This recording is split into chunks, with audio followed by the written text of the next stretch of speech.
டே ஒன்ல இருந்து என் கூடவே நின்னது என்னோட ரசிகர்கள் தான்.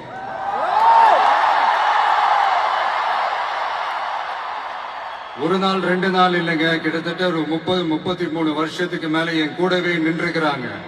அதனாலதான் நான் என்ன டிசைட் பண்ணேன்னா, அடுத்த 30-33 வருஷத்துக்கு அவங்களோட நான் நிக்கிறோம்னு முடிவு பண்ணிட்டேன்.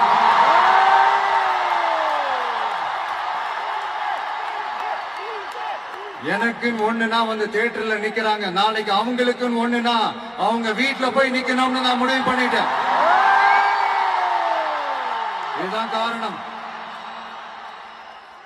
எனக்காக எல்லாத்தையும் விட்டு கொடுத்த என்னுடைய ரசிகர்களுக்காக நான் சினிமாவையே விட்டு கொடுக்கிறேன். இந்த விஜய் சும்மா நன்றின்னு சொல்லிட்டு போறவன் கிடையாது, நன்றி கடனை தீர்த்துட்டு தான் போவான்.